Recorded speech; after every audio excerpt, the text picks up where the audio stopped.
La sincérité absolue envers Allah est le fondement de toute adoration véritable. Le script rappelle que le croyant ne s'adresse pas à un être limité ou à une présence partielle, mais au roi des rois, celui qui voit tout, entend tout et connaît les secrets des cœurs. Dans cette conscience, chaque acte, chaque parole et chaque intention prend une dimension spirituelle profonde. Être sincère envers Allah signifie avant tout purifier ses intentions. L'adoration n'est plus seulement un geste mécanique ou une habitude sociale. Elle devient un dialogue intérieur entre le serviteur et son créateur. Prier, jeûner, donner, parler, agir, tout doit être imprégné d'un désir authentique de plaire à Allah et non de chercher la reconnaissance des hommes ou la satisfaction personnelle. Cette sincérité exige aussi l'authenticité du cœur. Aucune hypocrisie, aucune dissimulation n'est possible devant Allah. Le croyant sait qu'il voit au-delà des apparences, qu'il connaît chaque pensée, chaque doute, chaque sentiment. Cette prise de conscience transforme la foi en une relation vivante et intime, où l'adoration devient refuge et source de lumière intérieure. Allah nous rappelle cette exigence dans le Coran, et ils ont été ordonnés de ne rien associer à Allah et de faire le bien envers les parents, et de ne pas tuer la vie qu'Allah a rendue sacrée, sauf en droit, et de ne pas commettre d'iniquité.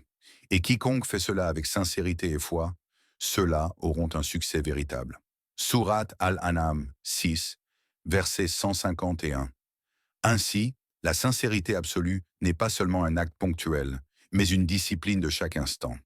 Elle transforme l'adoration en relation consciente et profonde, où le cœur ne se détourne jamais et où la foi devient une lumière guidant chacun de nos pas. Le serviteur comprend que seule une foi authentique peut mener à une proximité réelle avec Allah et à la sérénité du cœur. L'un des enseignements les plus profonds est que la présence de l'homme sur terre n'est pas un hasard, et que la vie ici-bas n'a jamais été conçue comme un paradis parfait.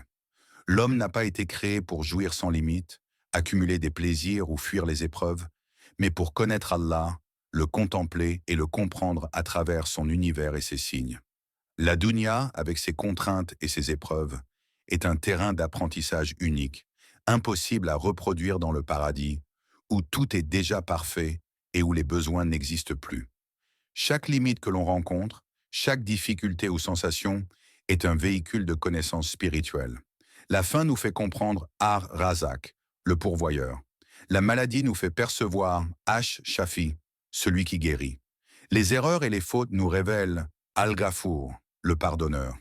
La souffrance, les pertes, la solitude et la frustration ne sont pas des malédictions en soi, mais des opportunités pour saisir la grandeur et la miséricorde d'Allah dans des dimensions que le confort absolu ne permettrait jamais. Le Coran nous éclaire sur cette raison essentielle. Je n'ai créé les djinns et les hommes que pour qu'ils m'adorent. Sourate Ad-Dariyat 51, verset 56. Adorer Allah ne se limite pas aux actes rituels, mais implique une conscience constante de sa présence à travers chaque événement, chaque joie, chaque épreuve. La vie terrestre devient ainsi un véritable laboratoire spirituel, où le croyant apprend la patience, la gratitude, l'humilité et la reliance totale à Allah. Chaque événement, même celui qui semble insignifiant ou pénible, révèle un aspect des noms et attributs divins. Comprendre la raison de notre présence sur Terre transforme la perception de la vie. La dunya cesse d'être vue comme un but, une finalité ou un refuge illusoire. Elle devient un espace d'apprentissage spirituel, une école où chaque expérience nous rapproche d'Allah, nous forme et purifie notre cœur. Le croyant comprend que la véritable richesse ne réside pas dans les biens matériels ou la reconnaissance sociale, mais dans la proximité avec Allah, accessible à travers la conscience, la patience et la sincérité de cœur. Les épreuves sont une dimension essentielle de la vie terrestre, car elles révèlent à l'homme ce qu'aucune facilité ne pourrait lui enseigner, la grandeur, la sagesse et la miséricorde d'Allah. Le script souligne que les difficultés ne sont pas un mal, ni une punition arbitraire, mais une opportunité de connaissance spirituelle et de rapprochement avec le Créateur. Fuir constamment l'épreuve, chercher uniquement le confort ou l'absence de difficultés, c'est passer à côté de l'essence même de la vie en ce monde. Apprendre à dépendre pleinement de celui qui est tout-puissant. Chaque test, qu'il s'agisse de maladie, de perte, de frustration ou d'adversité, agit comme un miroir qui reflète la dépendance absolue du serviteur envers Allah. Le croyant réalise que ses forces, ses moyens et ses talents sont limités et que seule la guidance et le soutien divin peuvent apporter la sérénité et l'issue juste.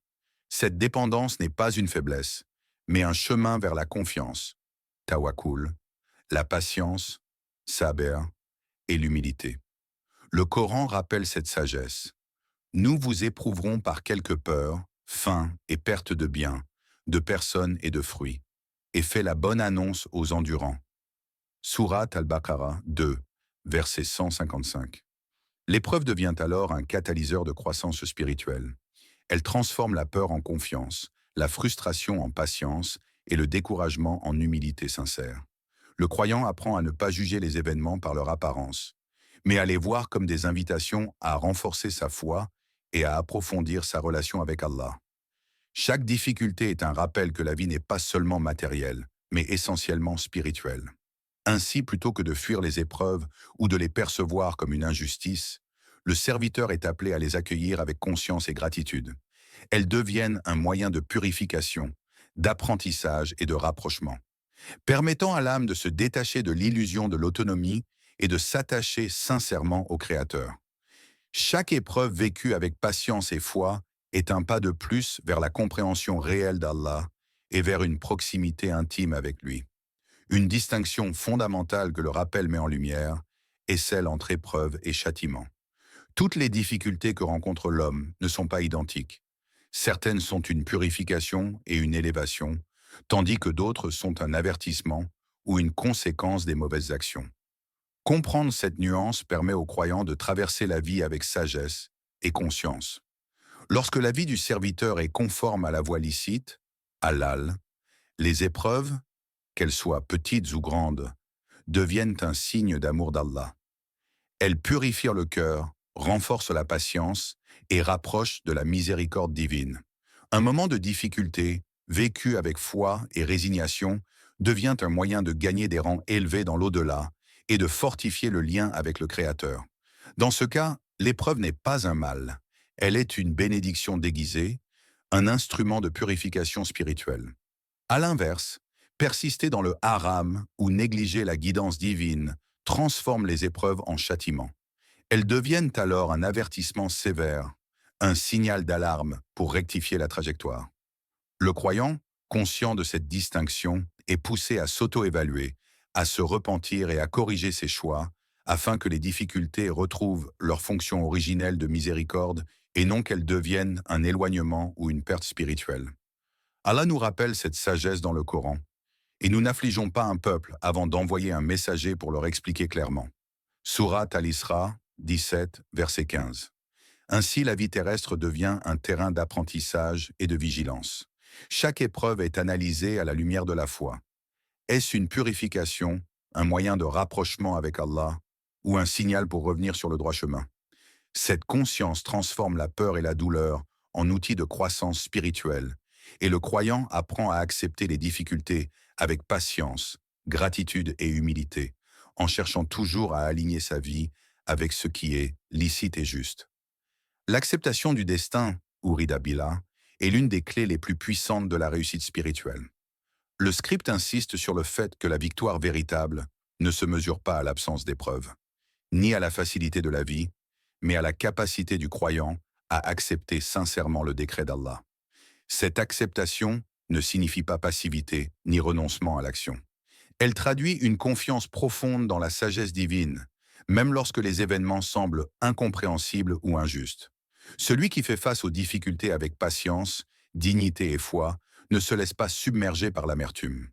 Chaque épreuve devient une occasion de mériter la satisfaction d'Allah, une récompense qui dépasse de loin toutes les compensations matérielles que le monde pourrait offrir. L'acceptation du destin transforme la perception de la vie. Ce qui était perçu comme un obstacle devient un moyen de purification et d'élévation spirituelle. Allah nous rappelle cette dimension essentielle dans le Coran. Et quiconque se remet à Allah, il lui suffit. Allah atteint toujours ce qu'il veut. Allah a fixé un décret pour chaque chose. Surat At-Talaq 65, verset 3.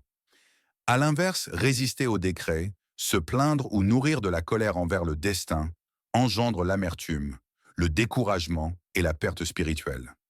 La colère contre ce qu'Allah a décrété détourne le cœur de la sérénité, obscurcit la gratitude et affaiblit la foi. Ainsi, le croyant est invité à lever la tête, avancer et accepter le choix d'Allah avec sérénité. Cette attitude ne le rend pas passif. Il agit avec responsabilité, fait preuve de prudence, prend les moyens permis tout en reconnaissant que l'issue finale appartient à Allah seul.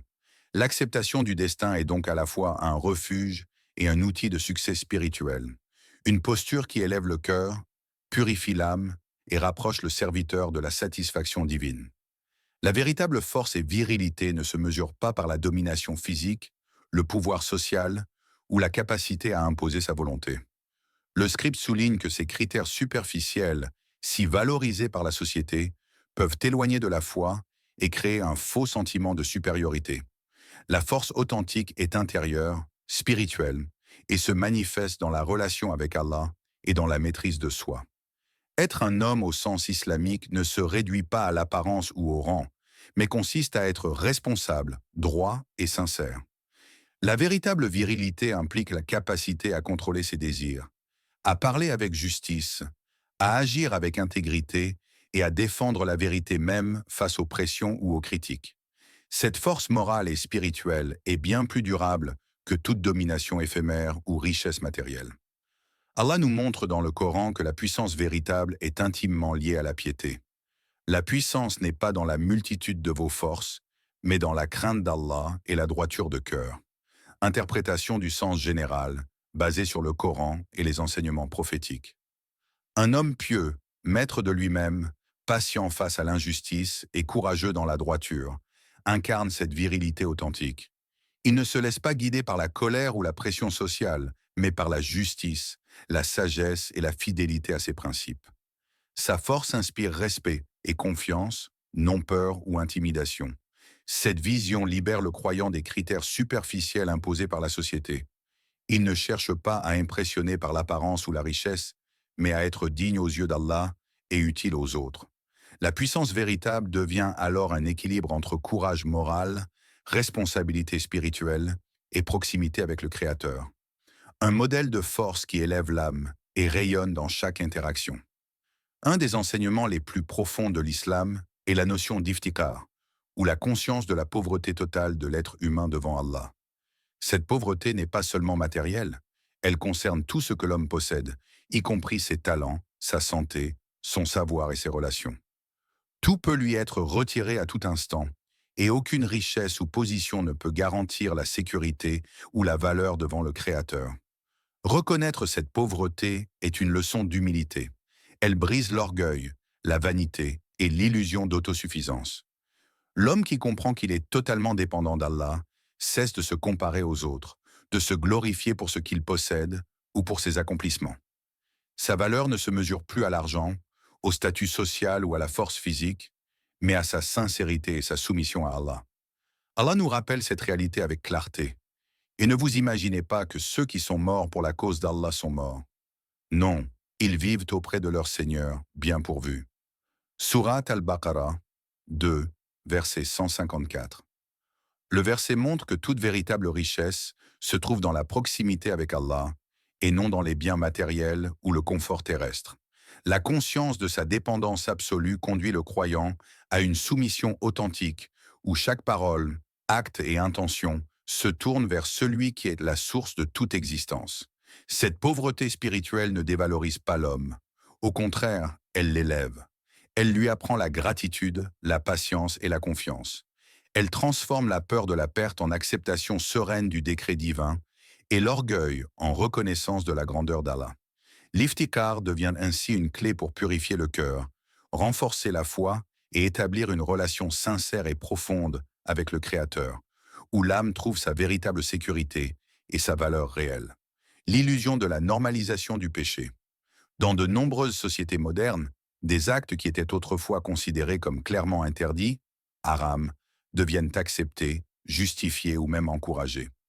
Cette banalisation des transgressions entraîne une érosion progressive de la conscience morale, affaiblit la foi individuelle et diminue la capacité de la communauté à maintenir ses repères spirituels.